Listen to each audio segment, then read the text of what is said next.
I'm Doug Fern, and this is my take on music recording. Sigma Sound Studios in Philadelphia was responsible for a huge number of hit records, starting in the 1960s and continuing into the 21st century. Eventually, Sigma had 2 studios in Philadelphia and 3 in New York.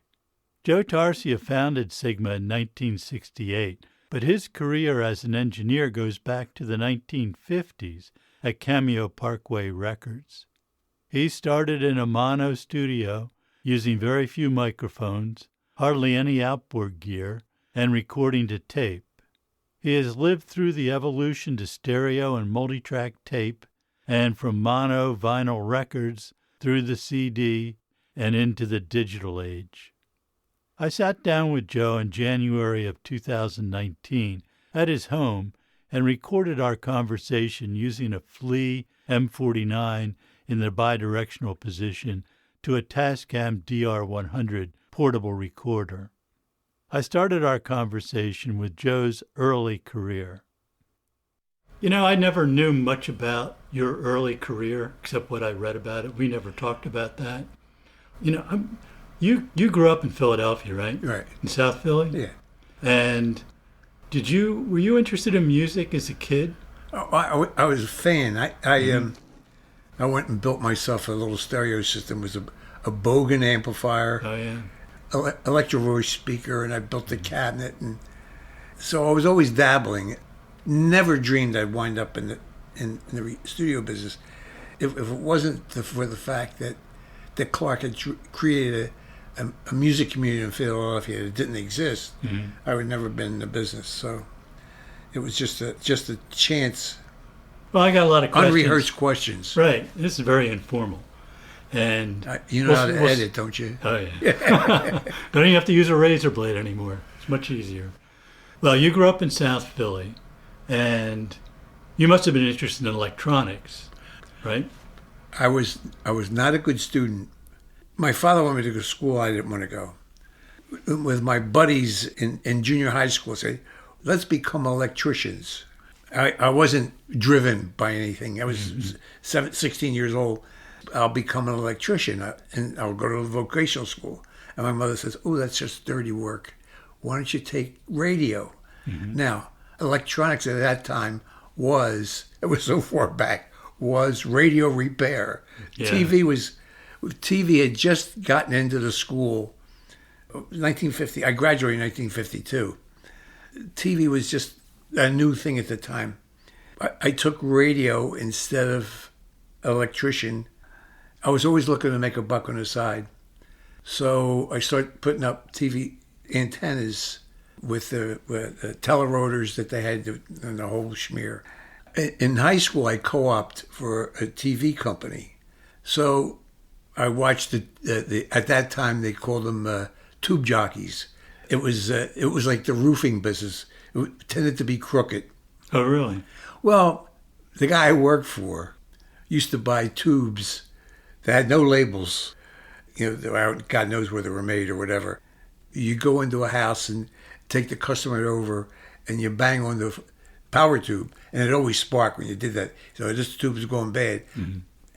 I wasn't involved in it. I was the assistant to the technician. I went to Temple a little bit at night school and learned enough that I could supplement my income by fixing TVs at night.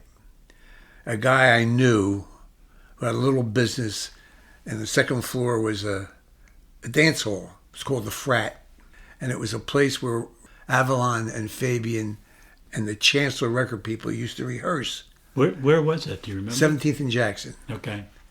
The hall is still there. They had on the first floor was a jewelry shop where they sold small appliances and some jewelry and odd items that they were able to procure. In fact, I bought my wife's engagement ring there, $450. Anyway, the guy says, do you know how to fix tape recorder? So I said, sure. And he said, there's a little studio upstairs. So I went upstairs, and after 10 years of working at Philco, I knew enough from my experience in the research department that these guys didn't know what they were doing. So I asked them if I could rebuild the studio.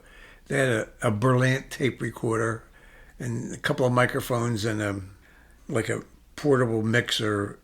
I said, let me rebuild the studio. I talked them into buying 2 Ampex 351s. Yeah, well, maybe back then it was 3 or 350s, but same basic model, yeah. Yeah. And I built a little concert with the help of a guy named Norman Burke, who at that time was servicing Cameo Parkway, a studio at 1405 Locust Street, right across the street from the Academy of Music. Yeah. And so I got to know him, and he sort of introduced me to the players in the business, and he was always looking for help. So I started to fix the stupid problems that musicians, I mean, people had studios not because they were concerned about the art of recording. It's because they needed it to get their guitar on tape. So they weren't really interested in the technology. So I came in with only technology in my mind. I'm not a musician. Like I was like a savior to them, fixing stupid problems that you would laugh at. So I got introduced to the community. Eventually met Harry Chippets, and now let me tell you about this little studio. The purpose of the studio was that one of the owners of this little shop downstairs was related to Tony Mammarella. If the main name means nothing to you, he was the producer of the Dick Clark Show. He was an employee of ABC or WFIL. And so they figured, we make a record, take it to Tony. Tony takes it to Dick. We're millionaires. Of course, that never happened, but right. But it was, that was the plan. I got introduced to that community, and I met a gentleman, Harry Chippets, who was the vice president of Cameo Parkway at the time, and Dave Apple. I don't know if you know the name, but Dave was the engineer, songwriter, producer working for Bernie Lowe at Cameo Parkway. And so I went to work as his assistant, and he taught me a lot. He taught me from the musician side how to deal with musicians and the basics of recording. Now, I'd gotten a pretty good background at Philco. I was in the research department, but we worked on some projects that were really consumer. Stereo was new, so I had to build a stereo system for the president of the company, and I put it into a T-cart. Philco was working on a mono stereo system for the home that had a common bass system. So we did tests on where the human ear lost direction. And then we did projects with where they had surround sound, where we had a bunch of speakers, tiny speakers around the room, and they ran a tape at high speed to with a delay.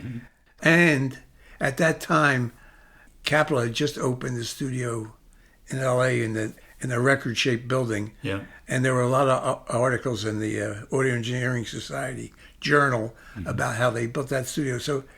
So I had some idea, and the love for music came together, and I think what departed me from what was going on in New York and in Philly was the sophistication was really poor. Most studios had one tube preamp, equalizer, all tech PA equipment. Oh, yeah. That's what they would build their consoles out of, with a rotary knob. 10K and 100K was the EQ. With the Engineering Journal, I saw that the sophistication was coming out of the West Coast because of the music, of the film industry. They had the ability to be able to support. They had lots of money. Yeah. Outside of Bill Putnam and Universal in Chicago, who started Uri. I mean, he was the only guy, independent, that was doing something. He had an Echo Send. That stuff wasn't available. And the only technical magazine at the time was broadcast engineering. Right. You know, Yep. I was fortunate to get in at the time when the industry exploded and the independents became the independents existed because creative people didn't like going to CBS and working with a union engineer that was looking at the clock, had no interest in the music.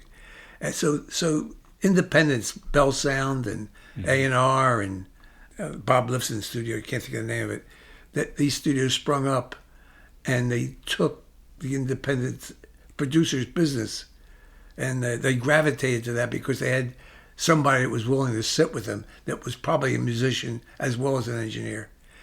But most studios were started by not technical people, but by musicians who wanted that freedom. Mm-hmm. So I brought something a little different to the table in Philadelphia, at least, in that I wasn't a musician. I came to it from strictly the technical part. And I think that the fact that I realized that the technology came from the West Coast and introduced me to Electrodyne, and in Chicago to Uri, and those guys were doing the groundbreaking recording technology stuff. I mean, I think at that time, CBS was still using rotary Dave and faders. Yeah. You look at the old boards; they made great sounding music. I always envied the records. I envied when I got into the business and couldn't get the sound was what came out of the 30th Street Church in New York City. Absolutely. Well, when I great sounding room. Well, and all my life I tried to emulate that with an 11-foot ceiling, and I tried to develop the echo chamber, and when I got introduced to the EMT, I hated it. I didn't like it. I was used to a live room. I would go to New York and watch. When somebody was doing a session in New York, I would try to follow them and watch what they did. And the biggest lesson I ever heard, I was trying to get a drum sound. Whatever I did, the drum sound sucked. And I didn't know why. So I went to New York with John Madeira and Dave White, and they were recording a Bell Sound. Sitting in the control room, and the room is set up. It was a live session, so there was strings. They had 3 horns in the middle of the room, saxophones around with single mic. Drums were always at the far end. Bell Sound was a room that was like 20 foot wide and almost 40 foot long, a real long room, 18-foot ceiling. Yeah. So the engineer's going around and he's testing all the microphones. 3 vocalists in a booth. So they're running down the song, and he's muting the different microphones. And they soloed the drum mic. That sounds just like my drums. But then he opened the string mic. Yeah, it was all the bleed. And that was the biggest lesson I ever learned about. Well, that was a really interesting sounding room. I did some sessions there, and that really high ceiling, I think, really affected the sound of that room. There's some great acoustic sounding records came out of that room. Yeah. And at one point, they had like 80% of the chart was Bell Sound. I know. And so even when I was there in the 70s, they still had the 3-channel monitors. No pan pots. It was either left, center, or right. Yeah, well, pan pot was relatively... Yeah. But even in the 70s, when that was on all consoles, they were still doing it that way. So when we built our console, we tended to be a little ahead of the time for... This was at Sigma or at Cameo Sigma. Parkway? I want to know more about Cameo Parkway, because I was never in that studio in its heyday. So what was that room like? It was, I'm going to guess now, it's a long time. It was probably maybe 15 foot wide. I don't think it was longer than 15 foot. I had no idea it was so small. Yeah, it was small. Yeah. And they had a closet next door, which they had outfitted as an echo chamber. Upright piano, 1 microphone stuck down inside. I think we used 2 mics on the drums. It's interesting. That room was so funky. A call from France. They want to know how we got our drum sound. We got what we got. I mean, that was I mean, Dave was a good musician, had good ears, but he was a musician. He had no clue about microphones and patterns. You know, the studio had one Pultec microphone, an A7 sitting in the corner looking at you. It was a Pultec 604 and a utility cabinet. Yeah, right. So that was it. We had one Pultec limiter, tube limiter. Well, everything was tubes then. One Pultec.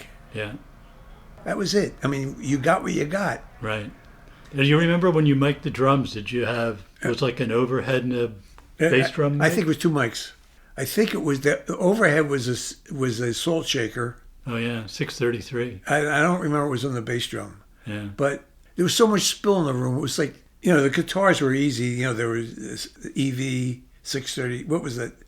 The very popular. The 666. Yeah, 666. Yeah. Mm-hmm. There was one problem. The echo chamber, when people would walk above us, was an office, and when people walk with girls would walk with high heels on the floor, used to get in the echo chamber. So Bernie paid to have the office carpeted. That's one way to solve it. The tenants in the building were very unhappy with us. We had to try to record at night because during the day there was very little consideration to acoustics or, you know, making a room soundproof or a double studded wall was not. There were musicians, and that's what gave me. I was just an edge above them, not far, but and I crammed a lot. I was very fortunate. Yeah. Well, in Cameo Parkway, do you remember what were the walls? What were they made of? What was the walls at Cameo Parkway? Oh, they had the typical acoustic tile on the wall. Okay. It was very primitive. You can tell by the sound of the records. You know, it was just, you know, a plaster room with acoustic tile, and I don't think there was carpet on the floor. I don't think it was carpet. We might have used a throw rug. The upright piano had one microphone stuck down into it. Yeah. I mean, just what a musician would do. Yeah. The result of that was like a characteristic sound. Right. My theory is that in those days, records had personalities by the rooms they were recorded in. Sure. I mean, you could tell a Muscle Shoals record right. the instant you heard it. That's right. And you could tell same Sigma. remote town. Yeah. So we had personalities. Yeah. Well, you know, if I'm like in a supermarket or a drugstore or something, they have music on in there. When something out of Sigma comes on, it's like instantly recognizable. Not only because they were hit records, but just the sound of that room. It's just so recognizable. I think about it today. I was chasing that Columbia sound, and so I always used too much echo, and I would take the music and often, not all the time, but feed it back into the studio. Yeah. With a couple of mics and try to blend it in. I always wanted it big. Right. And to my detriment, I think I overdid it. I mean, you know, when I look back, some of them are sort of washy. It didn't hurt their success any. Well, you know what? What came first, the chicken or the egg? There's that professional pride. Kenny Gamble appreciated it, but I don't think was ever willing to say it was important. But there's one thing I can say. Neither Kenny Gamble or Tommy Bell or Leon Huff never had a hit record that didn't come out of Sigma. So, undeniably, they were great talents and they would have found success anyway. But, you know, Well, it was all part of the sound. You were part of it. You know, and guess what? When I was doing it, it was like torture because I never liked anything. It's only today I can appreciate. I listen to it. Sounds pretty good. Yeah. Yeah. But I know exactly what you mean. I mean, you know, the things you work on, you just say that is not what I wanted to sound like. Did you ever get a record from the pressing plant that they didn't punch the whole dead center? Right. And you hear that little bit of wow. Yeah. Yep. Well, every once in a while, I don't have the experience you have where wherever you go, you're going to hear your records on the radio. But every once in a while, I hear something I did. And often I don't recognize it because, who knows, you do a million things and most of them never go anywhere, at least in my studio. And, you know, I'll be listening. I'll say, wow, I really like the way that's recorded. And then I'll listen a little more and say, wait a minute, I did that. Yeah. Well, I was very fortunate. Bernie Lowe, who I admired, was a little bit kooky, but I said, the song is the horse on which the artist rides to fame. Yeah. I used to get records from the West Coast that blow me away. You know, that music was uncolored. What we did in Philly and New York had that personality that we're talking about. Right. And the records that came out of United Western and Capitol was that unadulterated, pure sound. Well, people wanted what you had to offer, which was a distinctive sound. You know what? You know, it's interesting. They talk about the sound of Philadelphia. Mm-hmm. Tommy Bell's sound was as different from Gamble and Huff as night and day. Right.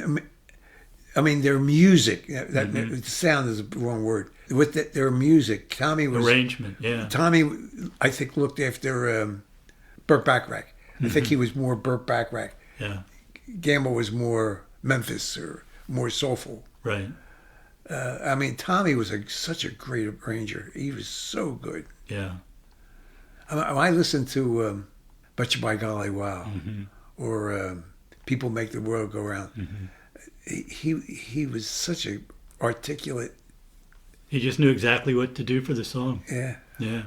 But they were, I say, when we talk about the sound and what was important, their music was different as night and day. I mean, Kenny's was banging down home. Tommy's at times was almost classical. Yeah, right. So you were at Cameo Parkway for a number of years, right? Yeah. I started in 62. I left in 68. Okay. And at that point... 67. And was that when you found the 212 North 12th building, the Reco Arts building? Oh, I always knew that about that building because when Bernie Lowe wanted to do something that was a little bit more sophisticated, like if he was doing a classy record with D.D. Sharp or the Times, you know, or something that wasn't going to be that raggedy, you know, he knew what the studio was and that he had.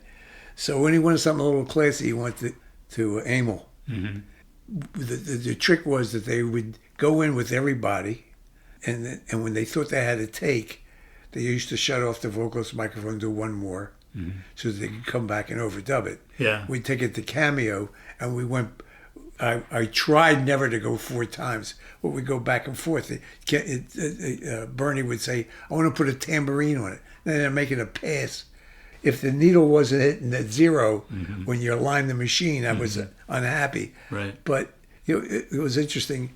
They ran at different speeds depending upon, they didn't have dynamic tension or whatever. Yeah. So you try to play something from the end of the reel and the beginning of it, you found there were 2 different speeds. Yeah. Well, this was all mono back then, right? Well, it was just the birth of, we had a 2-track machine, but we didn't use it for 2-track. We used it as a 2-track, not as a stereo. We used it because we could put the vocal on 1 track. And it was, I guess it was about early 60s, 64 when stereo became a product. But what changed it all was when Dick Clark picked up stakes and moved to L.A. And then in 64 the Beatles hit. It was all over. Yeah. You could shoot a cannon through the hallway and not hit anybody. I mean, Cameo being like dominant on the charts, all of a sudden it was a very hard time for Bernie Lowe and. Yeah, that must have been quite a shock. And here I am, no education. I mean, other than being a recording engineer, but no. I went to vocational school. You know, now I'm living a certain lifestyle. I got a family. I got a house in the suburbs of New Jersey. I'm not going to support all this. So I'm saying I might have to pick up states and try to get a job in New York. Or that was 65. It took me to 67 to put a loan in place. You know, Harry was going to be my partner. He's going to be my partner. I was going to basically work for him if he found the money. Fortunately, I found it on my own. I was struck by lightning. I feel very fortunate. Yeah. Right place at the right time, and you had the right skills to make it work. Well, I like to think so, but Yeah, well, sure. So Sigma opened in '68, correct? When you took it over? It was actually close to the end of the year. It was August 5th, to be exact. Mm-hmm. I made a lot of money, but it was always poor because I was spending it. Yeah. And we had one of the first. I bought 24 single rack Dolbys. Right. All those green lights. Yeah. The Dolby came. It was such a big sale for them. They come in and installed it for me. Yeah. Whatever new box came out, I had the first phaser. Sure. Yeah. As soon as I got it, we did You Were Everything, the stylistics. Right. J. Mark turned the knob. Mm-hmm. Well, when you opened, how many tracks did you have? 8. You say opened as an 8-track studio. Well, I bought a RCA Ampex 8-track at Cameo, and then that was like 67. And by the time 67, I finally was able to sign a lease at 212. So I went to Scully, and I had them build a 12-track cabinet because Bell Sound had a 12-track machine. Mm-hmm. And I said, I don't know where this is going to go. Yeah, I remember that machine was there when I was there. So we had 8 electronics for the 8-track and then a 4-track in one cabinet. It was pretty cool. And the idea was we had the 12 electronics, 12-track head stack. And that was on 2-inch tape, right?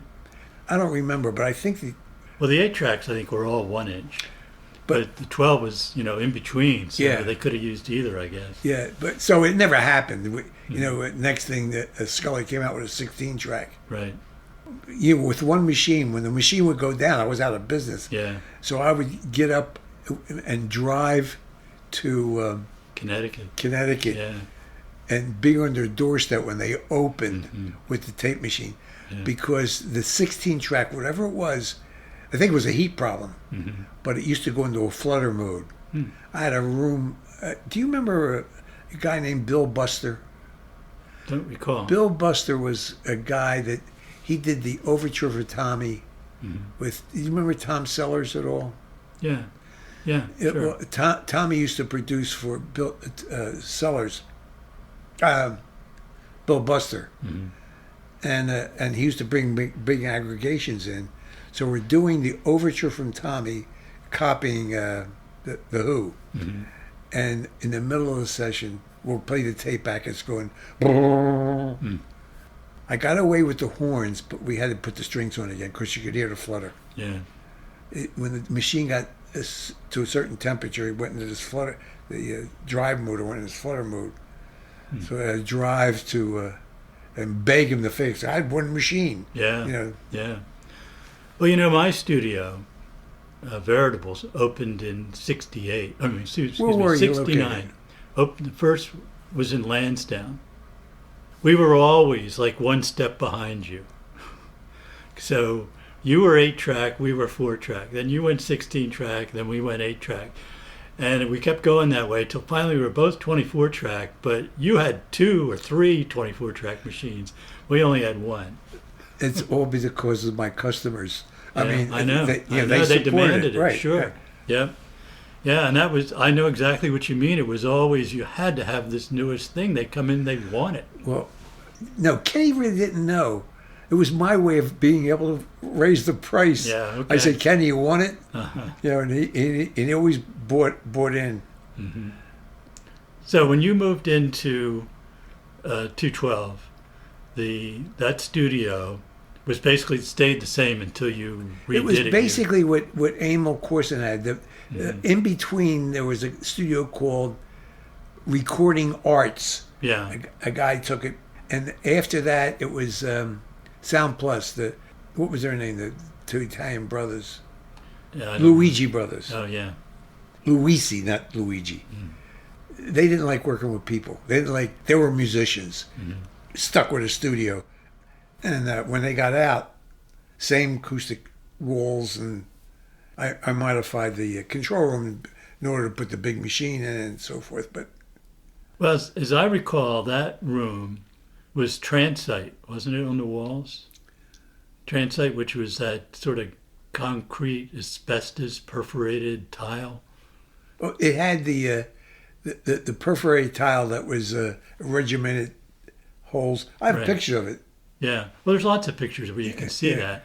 You know, I started out working in radio. I worked at WPEN, which was on 22nd and Walnut. Right, yeah, And those were old studios from the 40s. They hadn't changed them. And it had the same everybody acoustic used the treatment. same tile. Yeah. Yeah. And it was actually sounded very, very good, as long as the room was big enough. You know, a small studio with that stuff didn't sound good, but if you got it big enough, it sounded pretty good. Whatever you say, I mean, Amo was a mental case, but boy, he got some great sounding records. Yeah, sure. I mean, I listened to for a mono studio. He really knew how to work that room. Yeah. I always admired him. One of the reasons when I went to 212 North 12th Street to open my studio was because of the sound of his recordings. What he did mono, he was a great engineer. However, he had an echo chamber that ran the length of the studio. It was like 40 foot long. It was 5 foot wide, maybe 4. Yeah. And then at the top, it had like a 9 foot ceiling. The building ceiling was almost 12 foot. He went up like 9 foot and then went across the hall. So it was an L shaped. And it ran the length of the hallway, the length of the studio. I remember how it was made, keen cement. You had an A7 at one end, RCA 77 at the other end. I could point out records that you can listen to where you hear this fullness. Amazing. And I wanted to capture it. I could never do it. 40 years later, it dawned on me what was going on. You had a mono studio. So, when do you add echo? When you're recording. And what happens when you have a wall that's 1 2x4? It bleeds right through. So this warm bottom that is if you listen Yeah. to Do the Cha Cha Cha by Bobby Rydell or So Much in Love by the Times, you hear this ambience. And I tried to capture that, and I never could. Recently, it bothered me all these years. Recently, I'm listening, and I'm thinking to myself, this guy could only put echo on when the guys were in the studio. Right. And so, therefore, there was an acoustic transmission through that wall into that, which I tried to use that chamber. I eventually had to get rid of it because I had so much traffic. You walk down the hall, you hear them walking. Yeah. The soda machine goes on. It was a nightmare. So I had to finally get rid of it. It broke my heart, but I was never able to capture that big sound. Right. I remember when that was there, and you couldn't walk down that hallway when you were mixing. No, mixing. I mean, it was mono. Yeah. I mean, yeah. But I the mean, only when you thing- had the studio. Oh yeah, Yeah. Until we finally redid the studio, but Right. you learn to live with it. Well, how big was that room? It was like 22. The building was 34 foot wide. The studio was like 22 foot and almost 40 foot long. Yeah. But and the ceiling, it was like a 12 foot ceiling roof. But the ceiling, I tapered the ceiling. I followed the roof was tapered for rain flow, so I followed that contour to get as much height as I could. Right. Right. When I'd go to New York and I'd see Bon Jovi's place at the power station, Yeah. that big. I wish I had the experience of working in a room like that. Yeah. Because we had to fight for all the acoustics. I did a record with a 309. I hated that room, but Kenny liked it because he could sit in his office Right. and listen to the wall. Yeah. Cameo built 2 rooms in that building, and they tore down the big room that we did Soul Survivors and and when he bought the building and kept the little studio. It was transparent. You could hear buses going by. It was really primitive. Okay, so you moved, you got Sigma set up and going. Who were your first clients in there? I was working a lot at that time with Madeira and White. Mm-hmm. Well, their fame came from Danny and the Juniors. Mm-hmm. They had a lot of modest hits as a writing team. You Don't Owe Me was like one of their biggest records. Oh, yeah. With Leslie Gore. Right. Was that done there? I think they did that. That was before me. Yeah. But they were like a good customer. And Leon Huff worked for them at the time. Mm. So I knew Gamble and Huff before they knew each other. Mm. And Tommy had taken a job at Cameo after the company was sold, and they had the studio to know what to do with, and they had the ability to make records. They were still trying to make records. So Tommy was over there experimenting with the Delphonics and so forth. And I got to know Tommy pretty well. And Huff used to come in with Madeira and White. Then Huff met Kenny Gamble at the Schubert building. Mm-hmm. And then they came in together, and the rest is sort of history. They sort of clicked.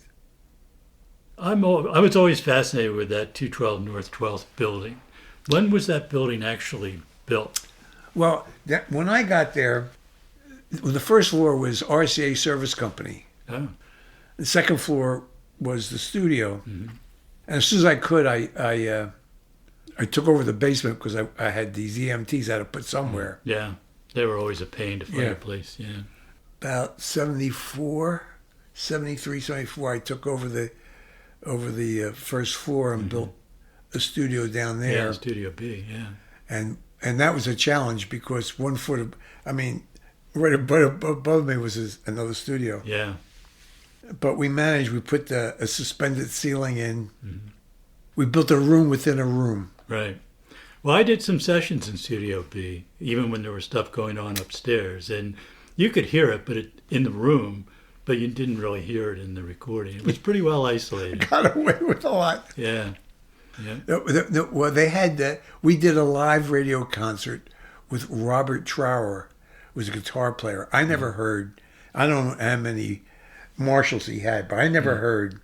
It sort of burned the walls. He was so loud. Yeah. It's the one thing the guy could hear. And that we had to stop the session upstairs. Uh-huh. Well, when did you get the Electrodyne board? The first console I had. Okay, so you had that in '68. Somehow, I don't know how I made the connection, but I think the first console had maybe as little as 12 inputs, and it was 8 channels. Yeah, I remember, they were so far ahead of everybody else, and you'd look in the magazines and you see this console in there and you say, look at that, that's beautiful, that's what break. I want. Yeah, it was a lucky break, but the EQ was 100 cycles, 50 and 10K, and yeah, pretty limited, but it worked well. That console sounded good. And then Paul Buff, Allison, had this Memory's Little Helper. Yeah, right. I don't know anybody to distribute. There were other automation systems on the market, but I think that was the first one that sort of worked. Mm-hmm. The problem with it was it kept losing time. Oh. Because you were transferring the data, it kept moving. So you had, if you were good, you would anticipate the move. Well, how many? And people didn't like it because you had 2 tracks. Right, you lost 2 tracks. Yeah. How many inputs did that console have? Do you remember? The second one had, I think, 16, but the mixdown was 24. Yeah, it was separate. That's right. That was a separate monitor section, yeah. And we did things like we had the 8-button select. And so I think we were inventive. But again, Dave Hughes and my background at Sigma. So we put a switch in that would go 1 to 8 and flip the switch and it went 1 to 16. Yeah. And then we did another little tricky thing was that we'd do stereo panning between odd and even. So when you opened up Sigma, you were the engineer. You did all the I sessions. was the only employee. Yeah. And how long did that last? When did you bring in other people? Well, I tell people, I was friends with, social friends with John Madeira. The summer of the next year, he took me to Europe. So my wife and I were on vacation in Europe. I took a $45,000 loan to open the studio. That's a lot of money back then. You better believe it. Yeah.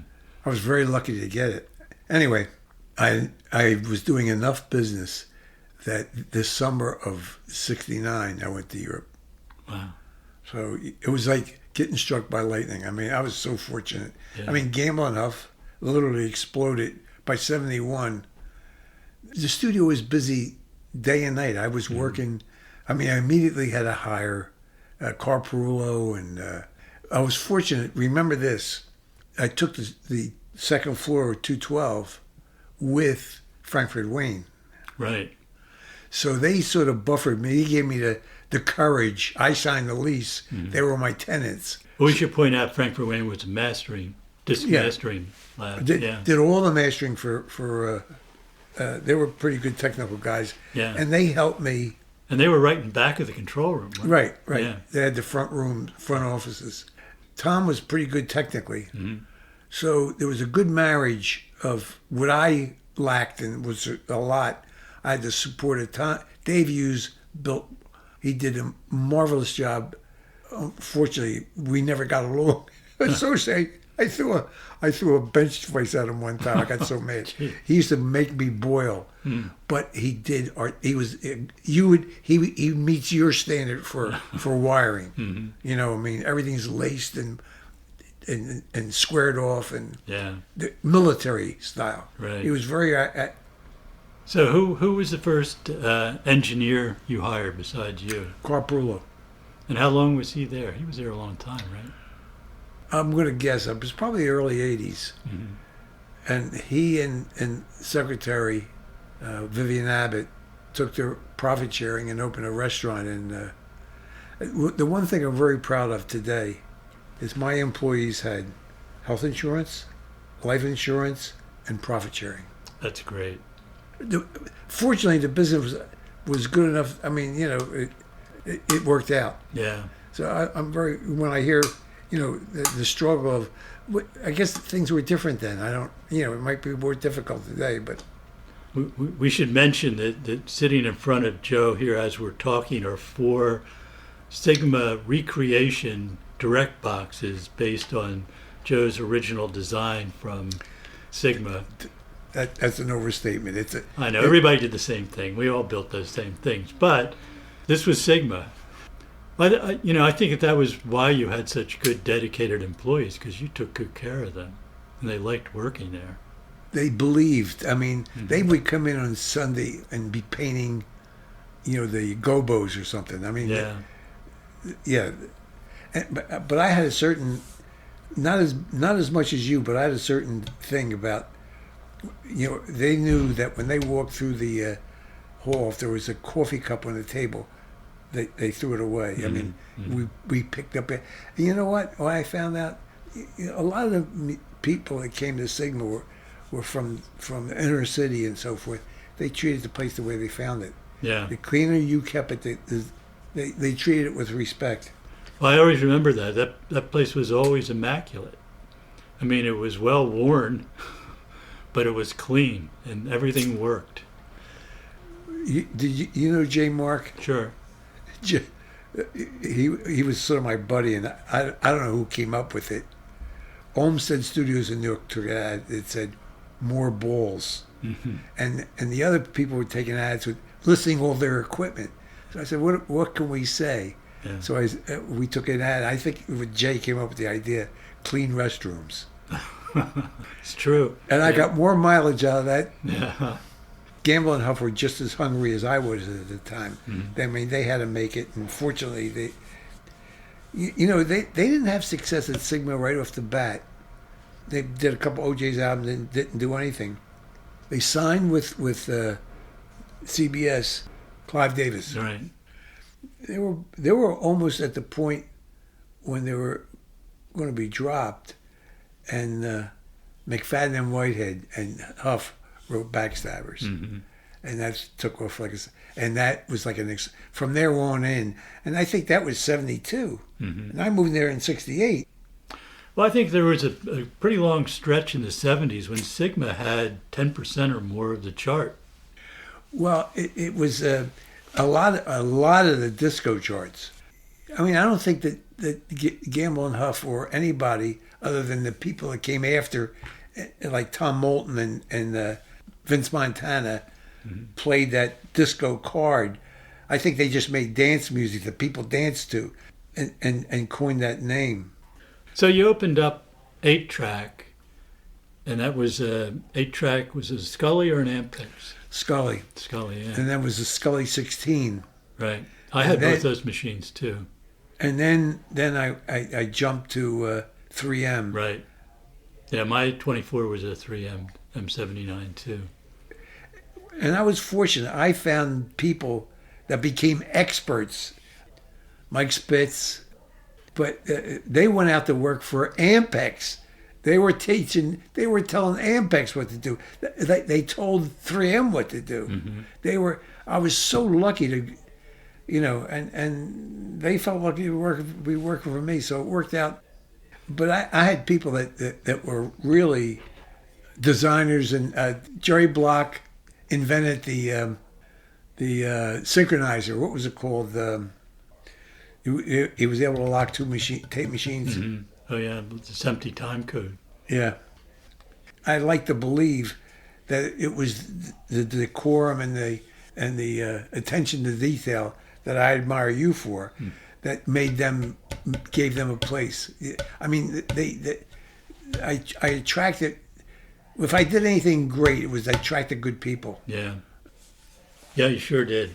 Because, I did a bunch of sessions here because you were always the next stage ahead. So when we were 16-track and we needed more tracks, we'd book the time at Sigma to do the rest of the project.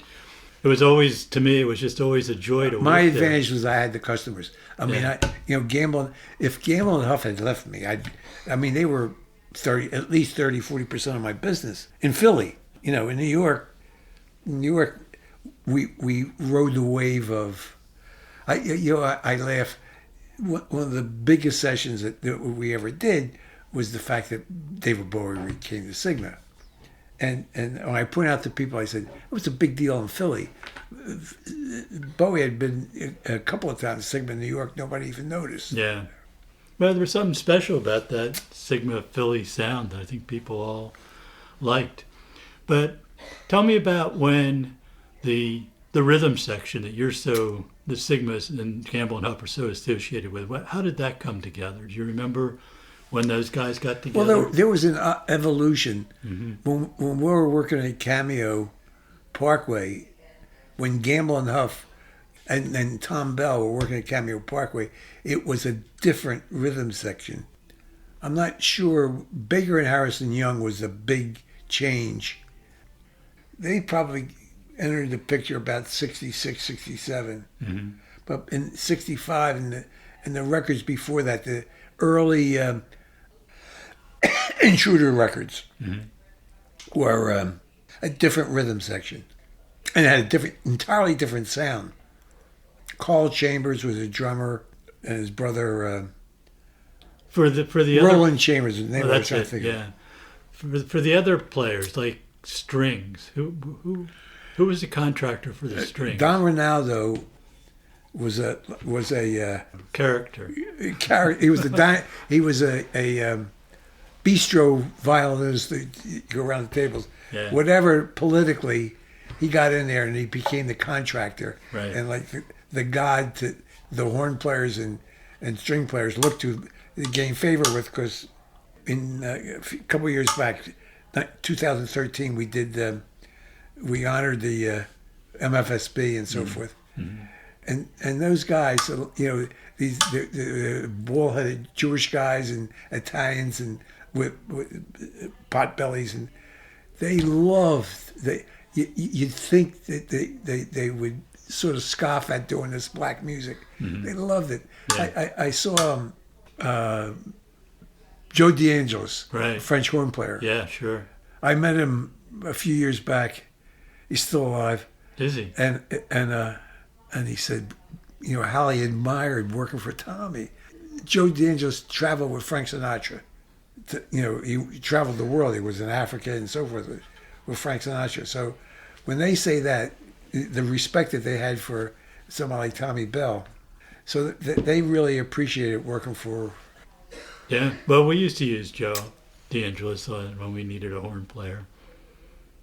And it was the same. You call them first chair players that right. Everybody uses the same people. Yeah. And my studio was really successful only because of Sigma, because you had all the, you brought people in, and we got the overflow. Well, what's interesting? In those days, in New York, they had rental companies. Mm-hmm. There was nothing like that in Philly.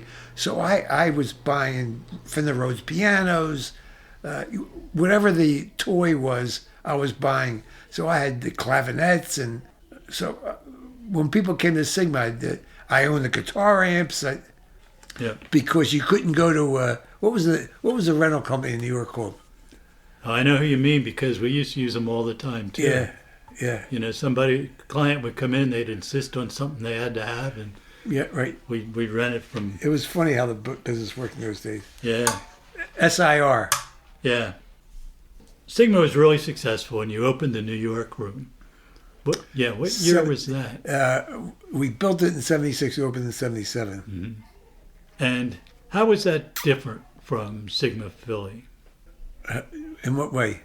Well, sound-wise, client-wise. I mean, there's so many. It's a totally different market, right? Yeah. Well, everybody came because of Philly. Yeah. I got a shot at everybody. Mm-hmm. We were never the premier studios.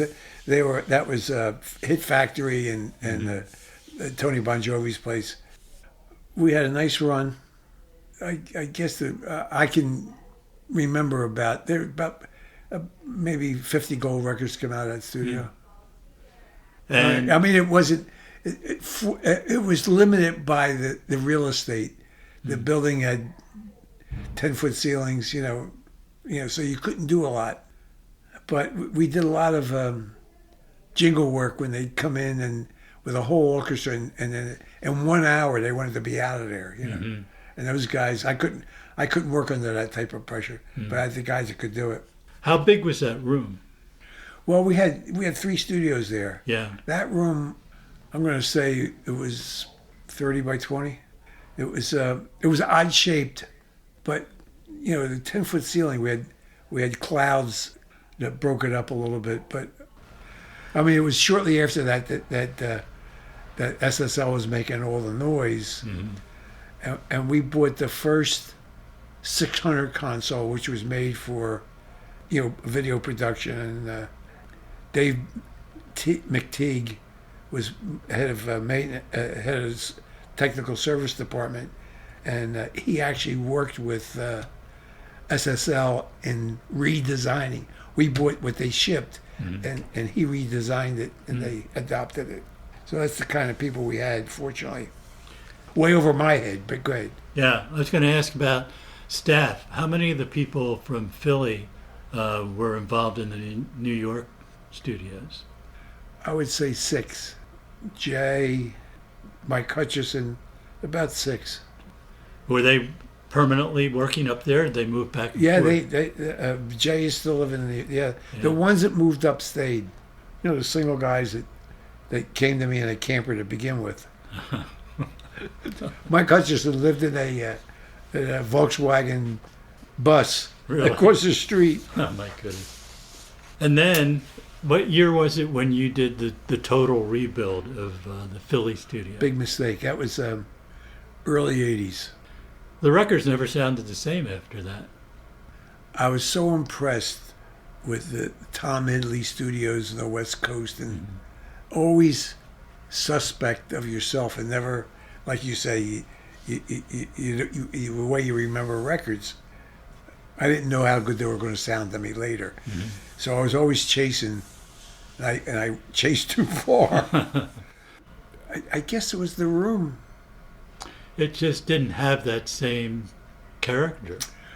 What the magic was of Studio A, I don't know, but I know what you're saying. Mm-hmm. Well, I mean, it was just one big open room. I think that had a lot to do with it. The new room was a lot of angles, a lot of booths. Everything had its own isolation. Yeah, the piano was in a booth. Yeah. The drums were in a cavity, and those three pillars were always in the way. I know. There's no way around that. Yep. Well, the guy that bought it from me put steel on the roof and hung the roof from the took the columns out. Just to get rid of those columns. That's an expensive thing to get rid of columns. Well, he was a contractor. Okay, he should have stayed a contractor. Yeah. That poor guy took a bath. But I told him he was a dreamer. I was lucky to get. I came in on a knee at a curve, mm-hmm. and you knew when to move on. After Sigma, what did you do after that? I made a bad deal. You know, sinking ships. You tie your boat to the other boat so you're both unstable. Yeah. So I partnered with Alpha Studios in South Philadelphia. Oh yeah. But the record business was changing too. But the intent it wasn't a bad idea. They had a hit record. Mm-hmm. I can't think of the name of it right now. Mm-hmm. And the idea was they were going to follow that formula and make records. Pete was a businessman, mm-hmm. Or thought like a businessman, and he knew how to promote a record. So with that skill and Sigma, we were going to start a record company. Mm-hmm. And so we spent the next 2 years trying to raise $3 million for the record company. It was like hell. Mm. Finally got the money, got a deal with Polygram. After we didn't produce, we got dropped, and it was very shaky for a long while. And I bought the studio back, and my son ran it. So eventually we started a public company, and I sold my interest. It went another direction, and I didn't understand it. It wasn't my business. And Pete became very successal, to his credit. So the 212 building now, I think they're turning into condos or something? They had so many violations that it got shut down. Hmm. They took the 214 building, demolished it. You could stand on the basement floor and look at the roof. The only thing that holds that front wall up is they left the 3 front offices, and the rest is gone. And they must have violated so many building codes that the city shut them down. It could have been like Sun Studios or whatever. It could have been a destination, but it takes money. Yeah, you know. It's a shame. I mean, there is a historic marker there now. Yeah. What haven't we talked about that you'd like to talk about? The main thing is what we started with was Emil Corson, mm-hmm. and the sound he got, mm-hmm. and how it eluded me all those years until I figured out the secret. It was sort of like an inevitable mistake or whatever. Yeah. First of all, nothing would have happened without Gamble and Bell. Almost everybody in the rhythm section had their own little success. Mm-hmm. Vince Montana had the South Soul Orchestra. Baker Harrison Young had the Tramps. Mm-hmm. Bobby Eli had Blue Magic. Almost everybody connected had their bite of the apple. Everybody follows a hit. Mm-hmm. You know, I tell people that when Nirvana had a hit in Seattle, the record companies ran there and signed everybody who was carrying a guitar. Yeah. And the same thing with Prince. Yeah. And, you know, Minneapolis. Yeah. Everybody follows a hit. So when Gamble and Huff and Bell started to have hits, people came from all over. I mean, 2 guys come into the studio and go to my manager's office, Harry Chippets, mm-hmm. and say they read off names, obviously off the back of an album, and Harry in his wonderful way, switched them to other people that were available, and they created the Village People. Was the rhythm section contracted to Gamble and Hupp? Were they always independent? One of the big mistakes that Kenny Gamble made was he could have locked up, and he never did. I'm looking for the word for evolution. There was evolution of musicians that changed, but the core, the main one, was Baker, Harrison, Young, Ronnie Baker, Earl Young, and Norman Harris. And around them were Eli, Bobby Eli, and Vince Montana was a key part of the group, and Larry Washington played bongos, and there was an evolution, but they were the core in the hottest period. Right. Yeah, well, it was quite an era. I've been talking with legendary engineer Joe Tarsia, founder of Sigma Sound Studios. A slightly longer version of this interview is available on my YouTube channel.